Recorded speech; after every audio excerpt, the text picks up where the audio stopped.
فرج بجاه المصطفى أمتي يا مهرجا قبلك ثاني أمتي فرج بجاه المصطفى أمتي يا مهرجا قبلك ثاني أمتي اكتب صلاة وسلاما للنبي بلال وصحب ذوي التجنب سلم بجاهي وجاهي مع أمته يا واحدا لقما بدلا على ذوي الإيمان بفرج يا واحد الأمان جميل أوصي جميع المسلمين والمسلمات أمن رب العالمين اكتب شفاء لجميع المحسنين والمحسنات يا ولي المؤمنين بالله والرحمن والرحيم رب لمن يحبون كما يمر بوجهك الكريم وبك رجاء بلا حزن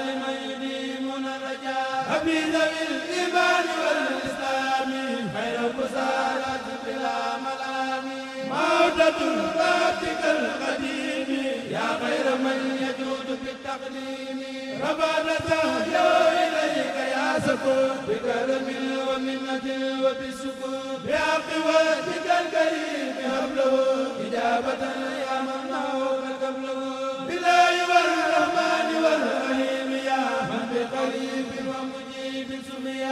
الذين آمنوا وأسلموا فراق النبي الذين ظلموا مسليا مسلما على الرسول في اسمه يا من أباني بزول مسليا مسلما على الرسول في اسمه يا من أباني بزول مسليا مسلما على الرسول في اسمه يا من أباني بزول مسليا مسلما على الرسول في اسمه يا من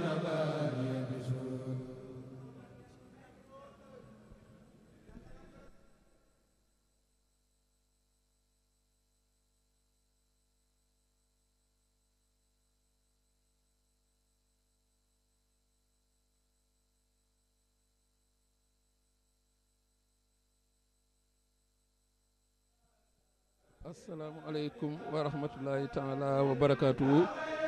kon tey njàng mi àgg na ci bisu fukk ak juróom-ñett ci weer Ramadan ci kanamu Cheikh Mouhamadou Mountakha Mbacké ñu koy ñaanal su borom yàggal ko fi lool te mu ànd ak wér.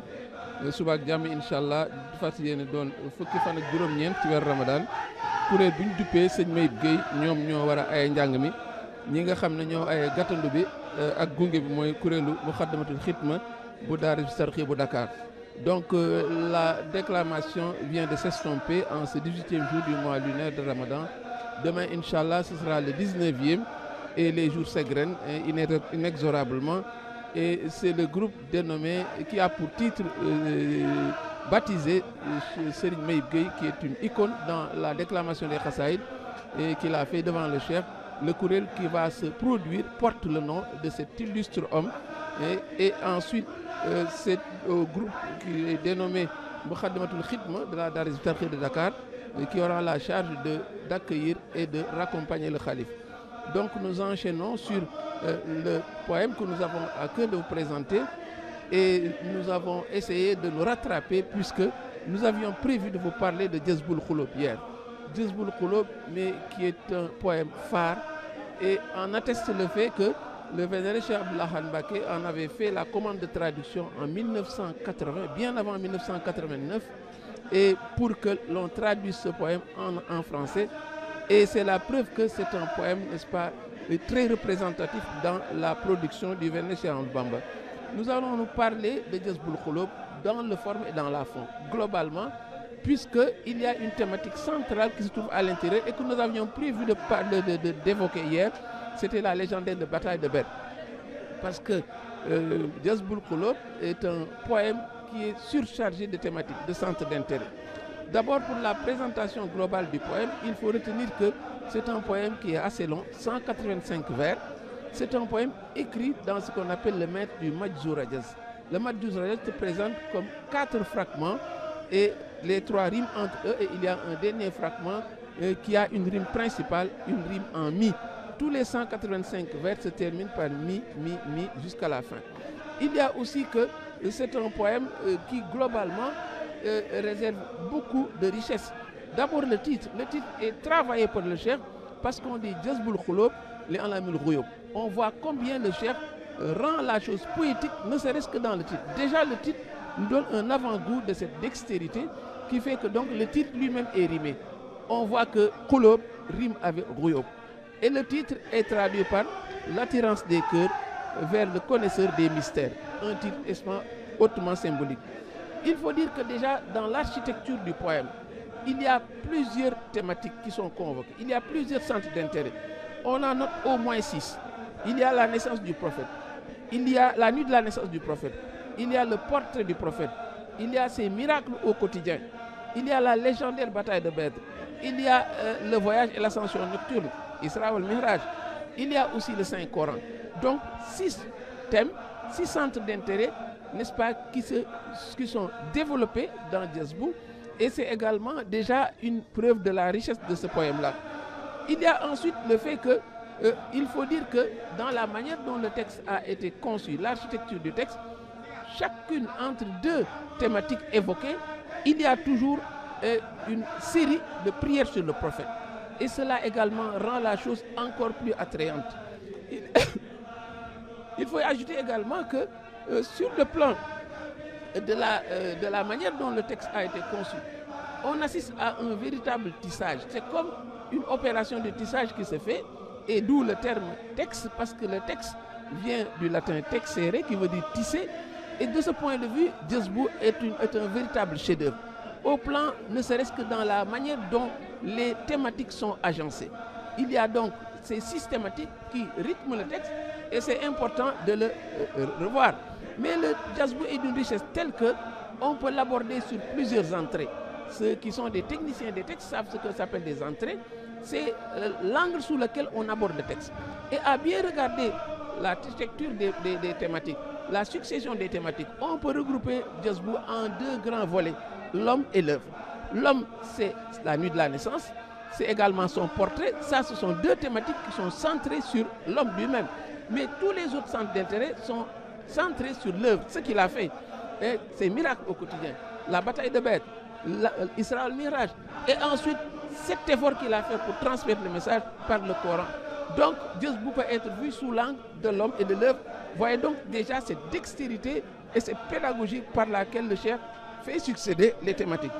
Il y a une autre entrée possible, c'est l'entrée du miracle. Quand on y voit Jazbou, toutes les thématiques sont centrées sur le miracle.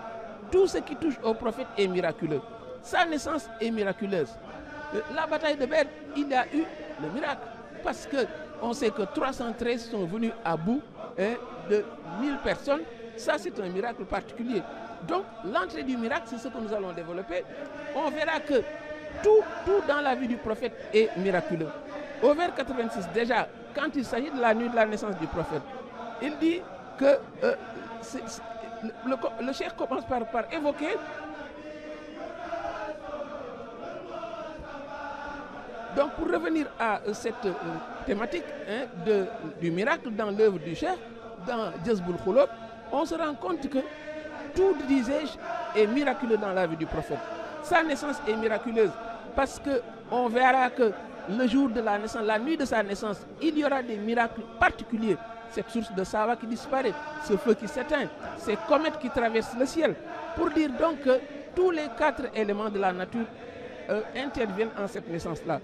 Ensuite, ces miracles au quotidien, cette source qui gémit, cette iguane qui parle, cet arbre qui marche. Mais tout ceci relève du miracle. Il y a la bataille de Badr, 313 qui viennent à bout de 1000 personnes, mais c'est également un miracle.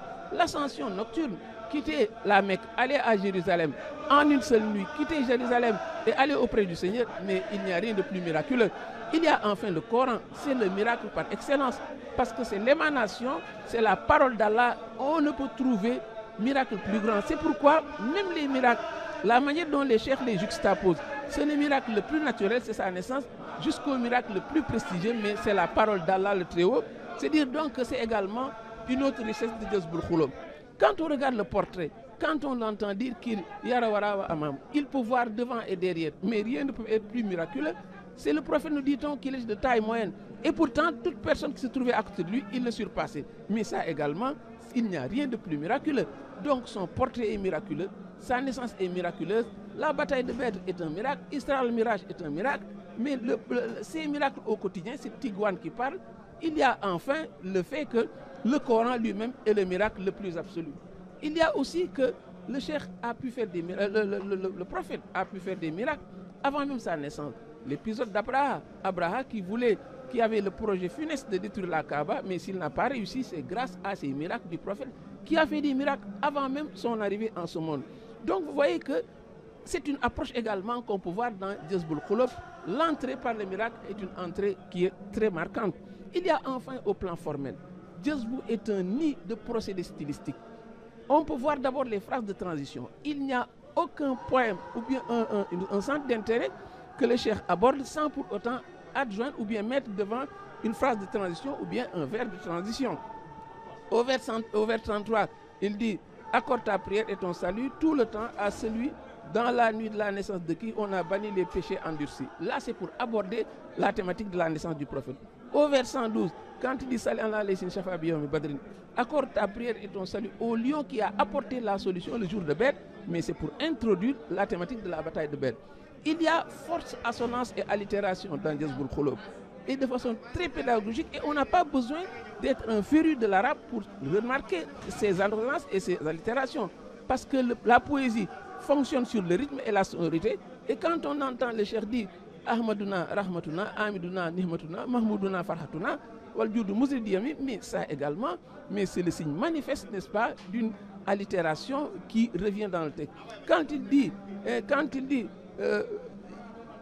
Ya mulhiman khat wa faqa salli ala man khuliqa man faqa khalqa khuluqa kal khalqa wal tusallim. Mais ça c'est une assonance doublée d'une allitération en que, en he, et également l'assonance en a. Ça également c'est un procédé qui est un invariant dans la poésie et qui peuple Jazboul Khoulob.